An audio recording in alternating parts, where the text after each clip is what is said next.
Assalamualaikum warahmatullahi wabarakatuh. Anak-anak, untuk pertemuan ini kita akan belajar tentang pengetahuan dasar pemetaan.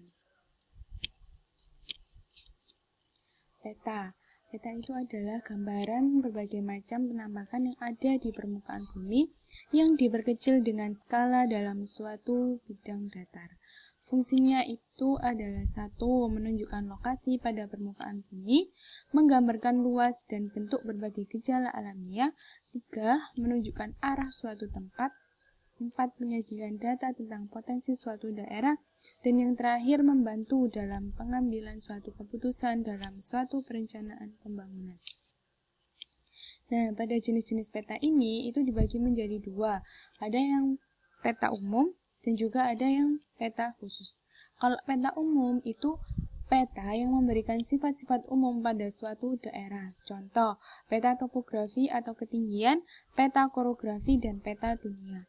Nah, ini adalah contoh dari peta umum yang biasanya kita lihat di atlas. Itu seperti ini.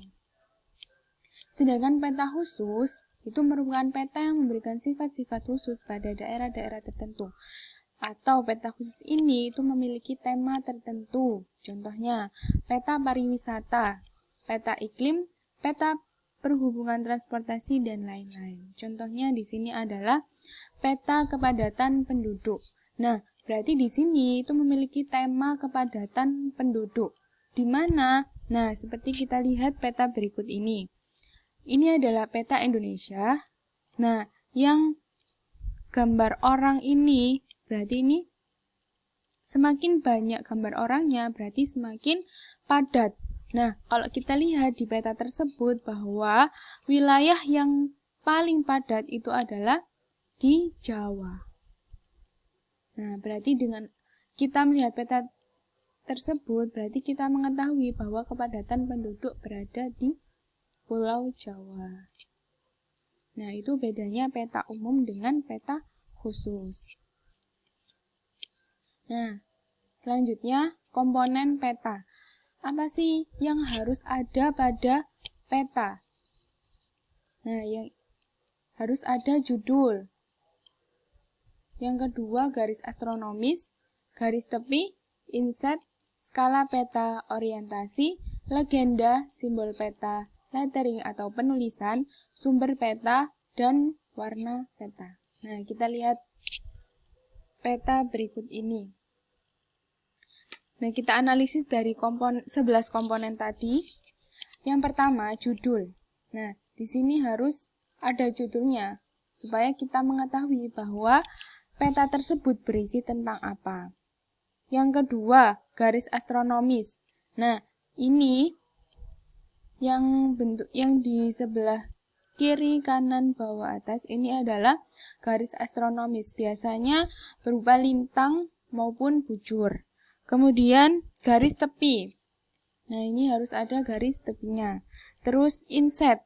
Inset itu gambaran yang menjelaskan dari peta tersebut. Jadi ini, nah dari satu wilayah ini berarti yang dijelaskan atau yang difokuskan itu di sini, di daerah sini ya. Terus kemudian di daerah sini ini tadi diperbesar di sini. Selanjutnya skala peta. Nah, ini sangat penting dan harus ada pada peta. Ini skala peta bisa berupa garis maupun angka. Kalau angka berarti 1 banding berapa. Nah, ini berupa garis.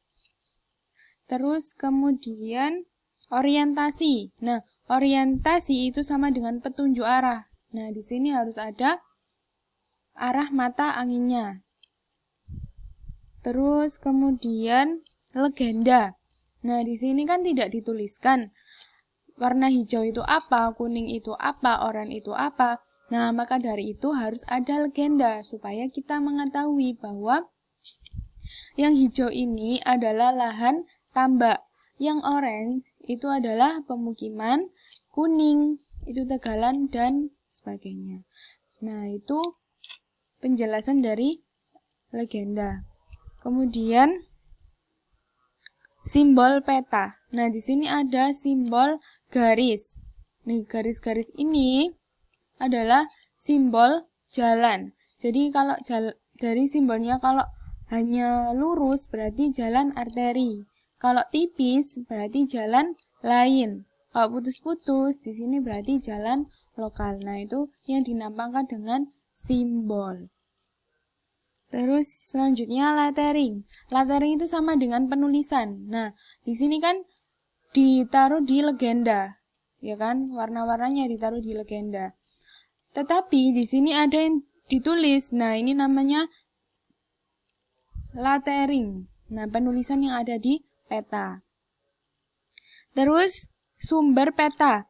Nah, sumber peta ini harus dicantumkan karena peta itu tidak selalu tetap, jadi mengalami perubahan. Maka dari itu harus dicantumkan untuk sumbernya. Nah, ini tahun 2017. Terus warna peta. Nah, ini secara peta khusus. Tetapi kalau peta umum, nah peta umum kan pasti ada yang namanya perbedaan warna. Nah, seperti ini juga bisa perbedaan warna. Terus kemudian kalau misalkan pada peta ketinggian, berarti peta ketinggian itu warnanya berbeda-beda. Ada hijau, ada kuning, coklat, dan lain sebagainya. Itu adalah perbedaan pada warna peta. Nah, selanjutnya yang terakhir proyeksi peta. Proyeksi peta ini adalah suatu teknik dalam memindahkan gambar dari bentuk bulat ke bentuk datar. Nah, bumi kita itu kan bentuknya itu bulat. Seperti ini. Nah, kalau kita lihat, ini adalah peta Indonesia.